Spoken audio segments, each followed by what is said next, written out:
Hello, everybody. Welcome to Haiku Talk. I'm your host, Ben Ga, your friendly neighborhood haiku poet, and today we're going to be taking a look at a piece from the latest issue of Modern Haiku from Helen Buckingham with the first word, or part of a word, of multi. Multi. It's a good one today. And with that said, you know what time it is. Time to sit back, relax, grab yourself a tasty beverage, and let's haiku.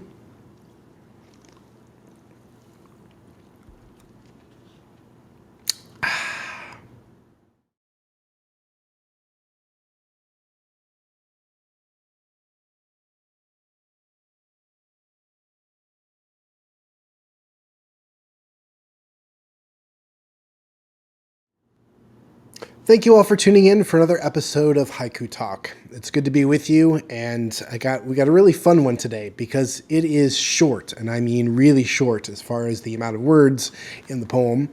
In fact, you can count it as 3, you can count it as 2. It's a vertical 3-liner, and one that's unusual, fun, and just a delight to read. So let's get right on to it. Again, this comes from the latest issue of Modern Haiku.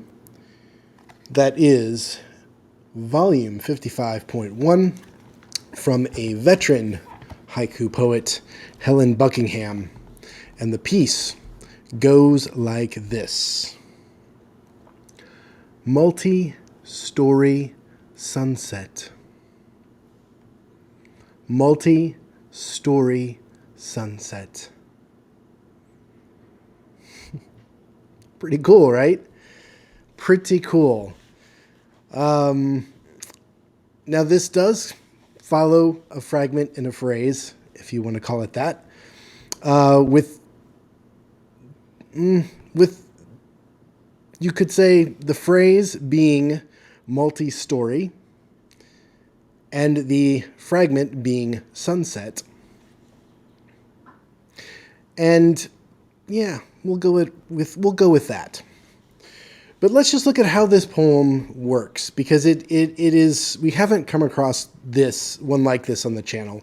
And it's just one of these poems that just gets me excited as a writer, because I'm like, dude, look what she did here. This is pretty cool.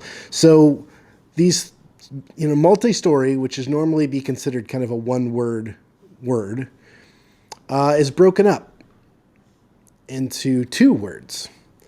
Multi-story sunset. And the way that it's vertically written like that kind of adds to this sort of multiple story. It's a bit of a concrete haiku in that looks like a building. Like each line of the poem is like a story of the building, a 3-line story, or a 3-story building. And as that sunset moves, it moves across those three stories of the building, those multiple stories of the building, and you watch that light progress. So this is a poem that's really cool about time in that regard, and that we're watching the progress of the sunset through the multiple stories of a building. And that's really cool. I really enjoy poems that are about time and the embrace of time, because these poems generally tend to be a little bit longer than just a brief moment. Sunsets take a little while. Not a long time, but they take a little while. And this puts you into the workings of that moment where you're experiencing the entire sunset, moving through those multiple stories. Now, what's also cool about this is that, of course, there's another way to read it. You could say, and it has to do with the story part of this piece. So multi-story could be multiple stories in a building. Also, could be multiple stories that are happening simultaneously during the course of one sunset. And this reminds me of one of my favorite Busan poems of all time. And if you don't know it already, you probably should know it. And those that do know it probably know where I'm going with this already, which is, I go, you stay, 2 sunsets. No, that's not right. I go, you stay, 2 autumns. 2 autumns. But in this case, this poem reads very much like that Busan poem in that there are multi-stories happening simultaneously in the sunset. In that Busan poem, there are two autumns that are taking place. The person that goes, the person that stays. Two autumns. In this case, multi-story sunset. Many stories happening around this one sunset. And what's great about this is the thing that's great about haiku, in that it allows us as readers to step into that moment and add our own stories. We fill out the details in this moment with something from our own lives or our own imaginations in this point. And I just love the way this lets me sit with this for a while and think about multi-storied sunsets that I've encountered or will encounter. You know, it's can really take you off on a lot of different directions, all that are tied to the logic within the poem, and it works. And it's so short, and it's just a really nice achievement here in craftsmanship, as well as just readership. So very, very, very cool poem. And that's really all there is to say about it. I mean, look at it again. Multi-story sunset. It gives you everything. Everything. With so few syllables, so few words. And think about how, so as you're writing and as you're thinking about writing and thinking about editing your work, how does the stacking of the poem, how can that help or enhance the thing that you're working on? You know, I in my own writing, I do a lot of editing. So I'll usually start someplace, and a lot of times it'll go through several iterations before I end up at the, you know, at where I end up with the correct piece. My mind, so I'm enjoying this poem on a lot of levels. One, I'm enjoying it as a reader that can see this in a couple different ways. Both the multi-storied sunset of the actual time passing, as well as the multiple stories happening in the same time during sunset. I'm excited as a poet, with the craft here, multi-story sunset, just to see how it was refined and how it was stacked and how you're using the language and how it still flows really nicely and it looks good on the page.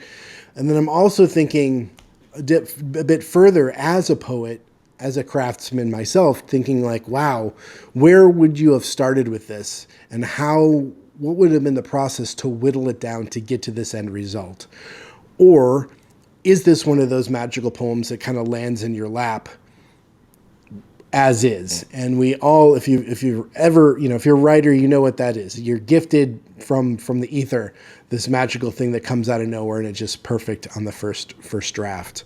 And I don't know if this was a first draft gift or if this took a lot of chiseling and a lot of work to get it to where it ended up.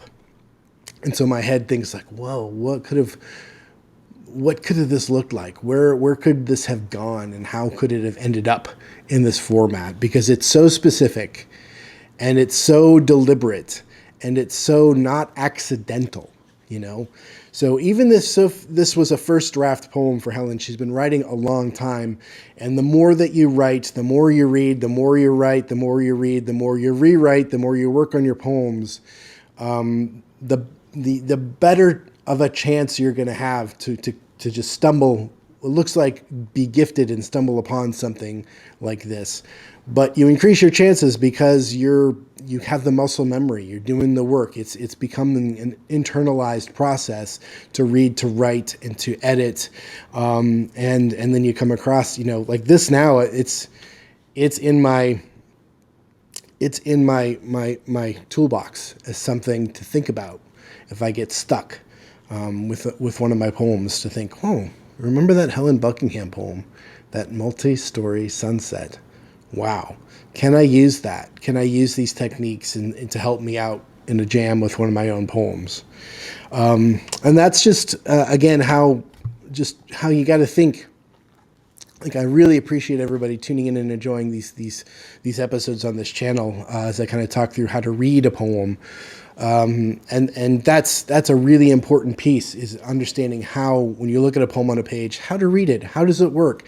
How does it move? How does the poem direct you through to the moment that it's presenting itself?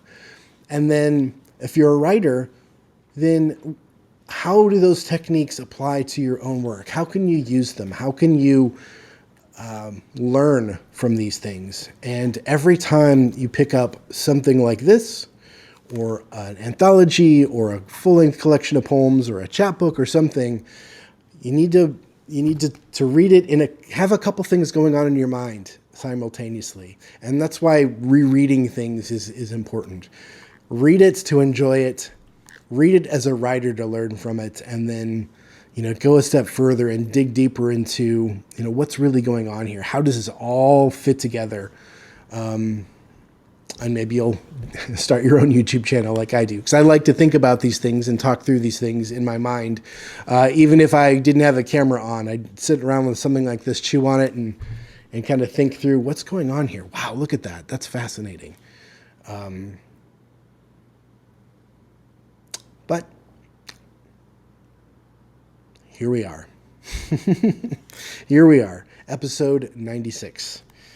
So thank you all for tuning in for another episode. Do the YouTubey things, like, subscribe, ring the bell for notifications, and make sure you're getting a good daily dose of reading. It's important to read good stuff, the best stuff that you can find. So journals like Modern Haiku, which are print-only journals, they're worth your subscription. They really, really are.